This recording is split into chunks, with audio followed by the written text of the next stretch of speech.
What is going on, everyone? My name is Andy. Welcome back to another FPL video. In this one, it's Game Week 23 transfer tips. So I'm going to go through some of the popular moves in and out of our squads and discuss whether they are good moves or not. If you enjoyed the video, give it a like, hit that subscribe button if you haven't already. And let's start off with Nketiah. Been transferred in by just over 80,000 FPL managers. We know everything there is to know about Arsenal at this point. They've got a double game week this week. They're going to play in Game Week 25 when other teams are going to blank. And their fixture in Game Week 28 against Crystal Palace at home is also confirmed on because Arsenal and Crystal Palace are both out of the FA Cup. So the fixtures are looking good. Arsenal are obviously doing well. I know they didn't do great against Everton. I don't think this is the start of a massive downfall necessarily, although possibly the game plan that Everton use might be applied by other teams they're facing soon, but I think they're going to be fine. I think that was just a little bit of a blip.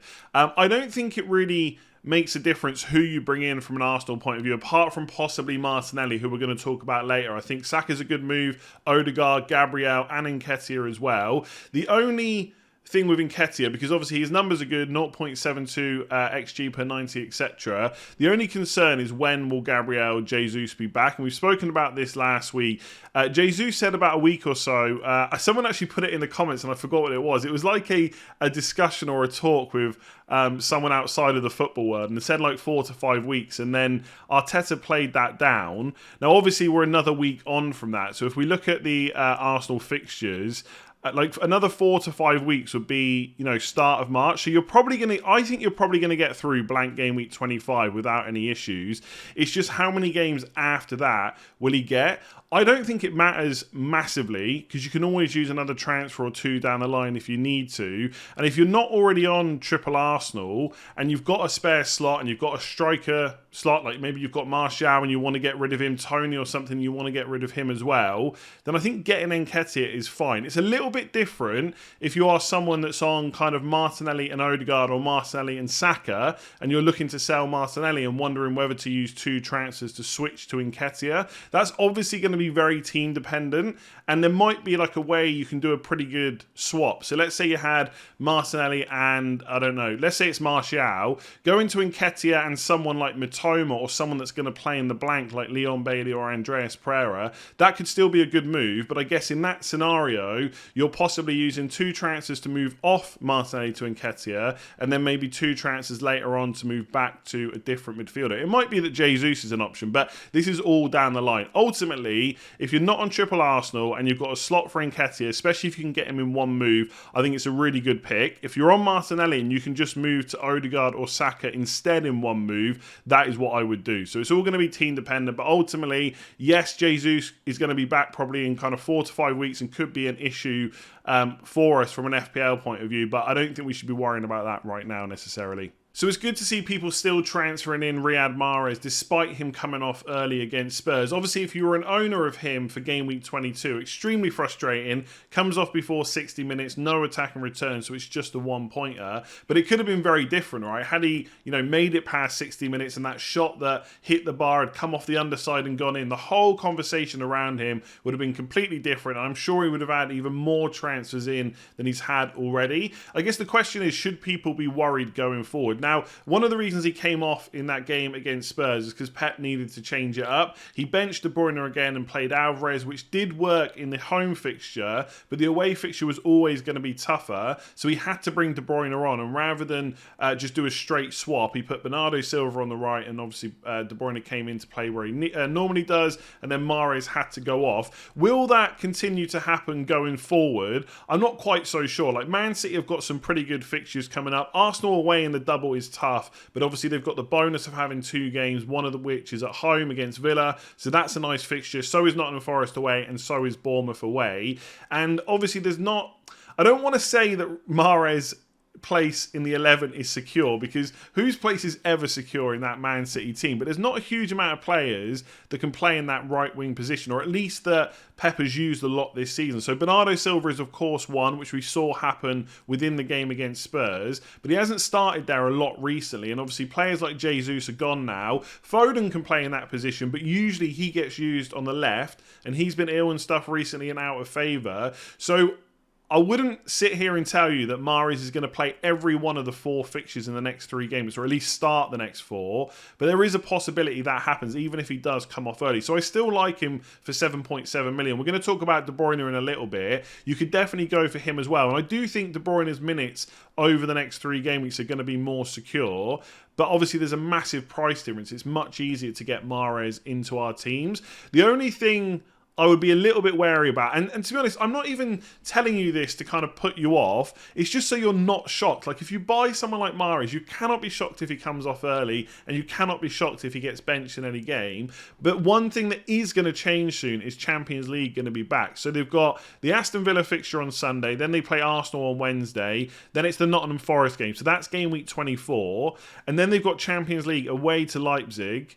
And then they play the Bournemouth away game in game week 25. So I don't think it's ideal that it's 2 away games necessarily right in between Champions League. And Mahrez does tend to play the Champions League game. So there is a chance that he won't play against Forest or Bournemouth. Now, what I will say is that's also the same for a lot of players. I'm sitting here as an Ake owner.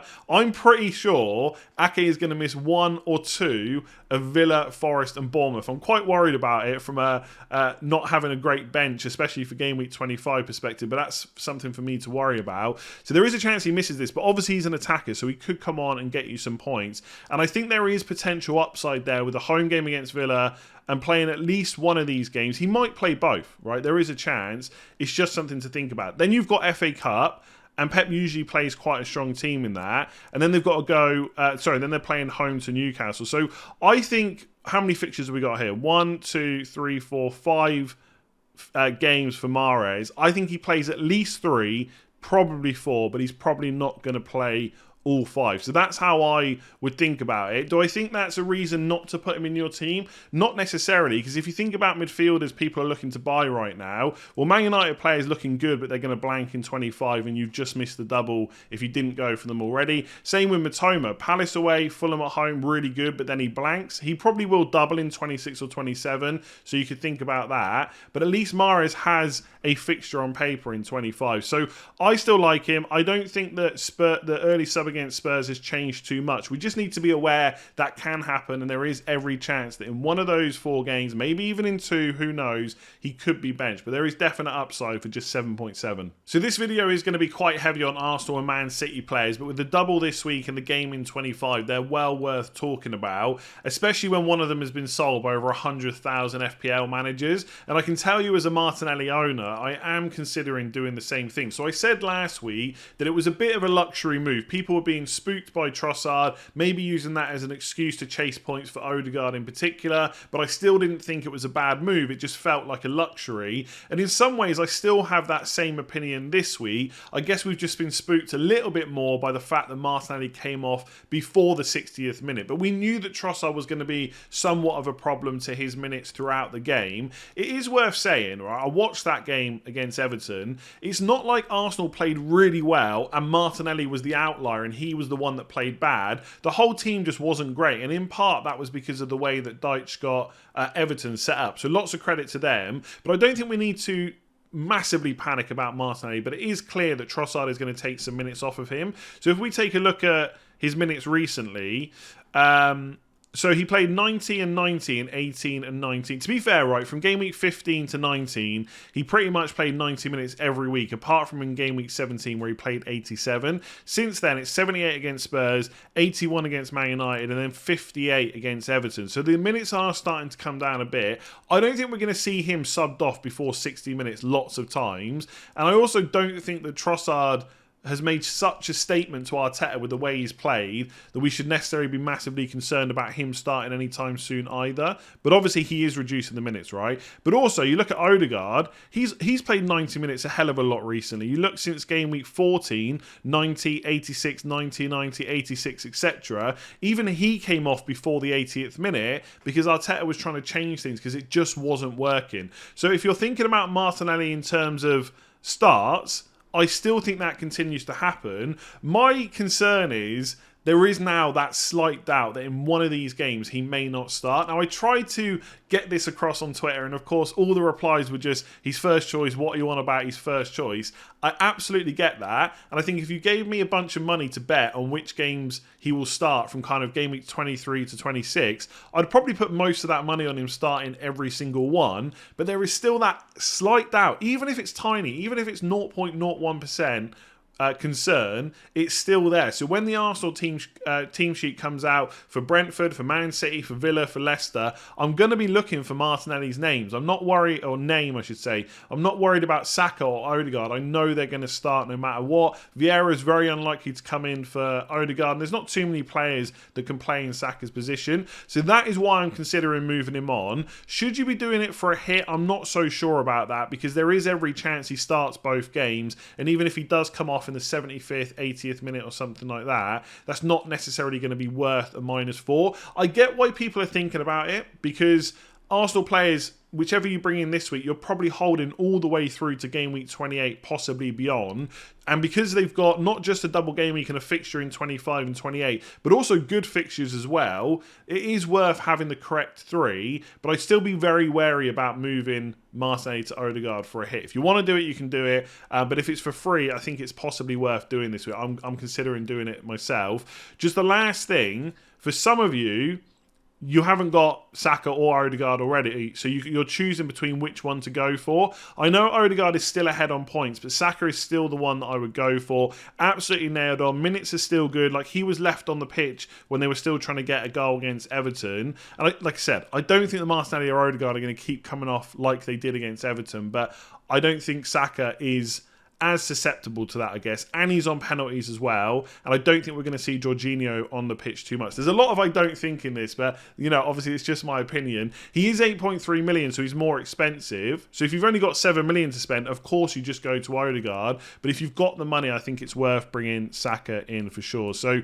yeah, Martinelli, it's unfortunate. We've had him, or a lot of us have had him since the start of the season at 6 million. He's been brilliant. I still think he's going to continue to get points, and we could absolutely regret going for Odegaard, but I think there's every reason to make that move at this point. So I just wanted to quickly talk about Mitrovic. I know he's been frustrating since game week 17, where he was an injury doubt and a lot of us didn't go for him and he got that 15-point haul. He's hardly done anything. He's actually missed more penalties than he's scored goals, but it is a really nice fixture with Nottingham Forest at home. And I know people are starting to say things like, you know, Nottingham Forest aren't the whipping boys, they're not conceding as many goals as we expected, but a home fixture against Nottingham Forest is not an ideal time to sell a player. The only 2 exceptions to that, I would say, this week are, one, if he's your only route to get Nketiah and you need to triple up on Arsenal, which obviously looks great right now, that's a perfectly viable move. And for some of you, you might be looking to shift funds around to get Harry Kane in, because he's been super consistent and the Spurs fixtures are pretty good, starting with Leicester away this week. Again, I can see why people want to do that.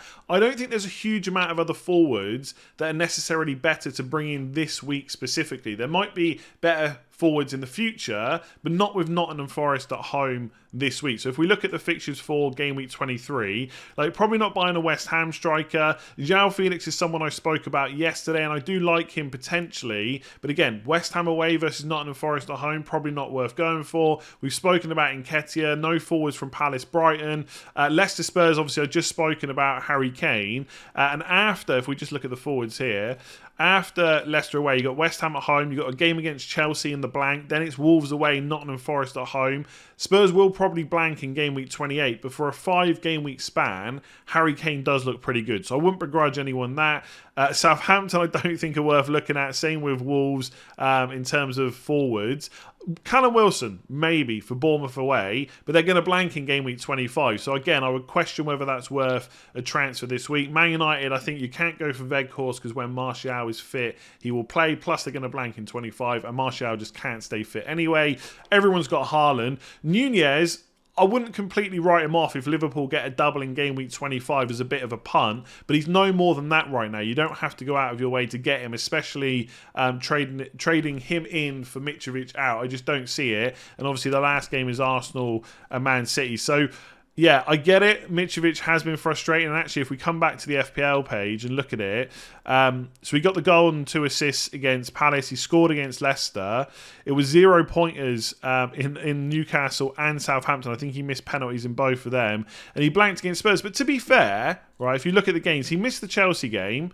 Okay, you blank against Newcastle away. That's a tough fixture. And another day he scores the penalty and we're all happy with him. And Chelsea away is also a hard fixture. Like, I keep saying things like that. Chelsea away is difficult. And people will turn around and say, no, it's not. But then they'll also try and tell me that Kepa's essential. And to be fair, he looks freaking essential right now. That is just a tough fixture to go away and play Chelsea. So he's not exactly had the easiest time. And in the fixtures he has had, he's missed penalties. So on another day he scores them and happy days. He might not even be on penalties for all I know. But going forward, I would hope that for Nottingham Forest he'd be able to get at least something in that game. And therefore I just don't think he's a priority out unless you're looking to get Harry Kane or Nketiah, in which case, fair enough. So Kevin De Bruyne also being brought in ahead of the double, not quite at the same rate as Mahrez. There's a few reasons for that though. Mahrez is cheaper and therefore easier to get to. He scored way more points recently as well, and he wasn't benched against Spurs. So we're going to talk about De Bruyne's value and whether you need to be worried about more benchings going forward. Ultimately, I don't think you do. It was tactical. Pep Guardiola literally said that, and he's actually been benched 3 times this season. If we have a look at the games that happened in,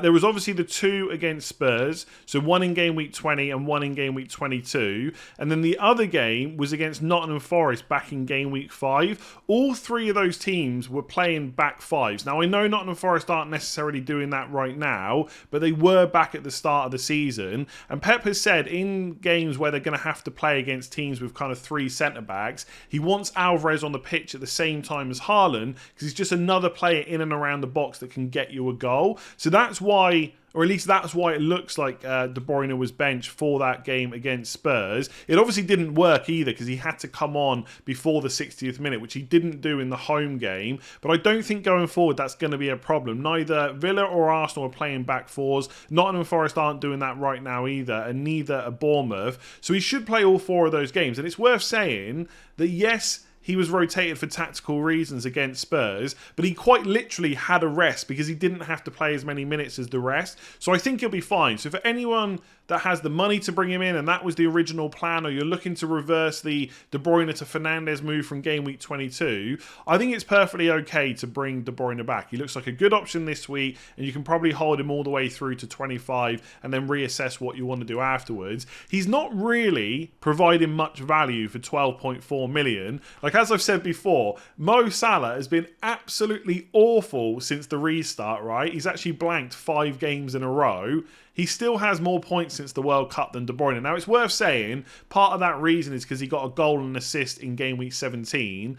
And since then, De Bruyne has got returns. But even with a double game week in game week 20, De Bruyne is still behind on total points since the World Cup, which is kind of crazy. Right now, neither of them look like great value, and Harry Kane is the one to go for. But I think you've got to kind of forget about that. We know how good De Bruyne can be. Man City need him on the pitch because they need to find those runs that Haaland is making that he's not being picked out for. And I think with a double game week and then games against Forest and Bournemouth, there is every reason to bring him in. So if you are someone that's owned him since game week 17 or have had him for a large majority of that time, yes, it has been frustrating, but that shouldn't put you off. You should definitely keep him this week. I'd be very surprised if he doesn't start both of those games. And I think there's a good chance, even with the Champions League, that he could start in 24 or 25. Although the usual caveat, he's a Man City player and that may not happen. But don't be too worried about the benching. I don't think that's going to happen for any of the next 4, but I could be wrong. Anyway, let me know what you think about all those players I've spoken about. If you enjoyed the video, give it a like,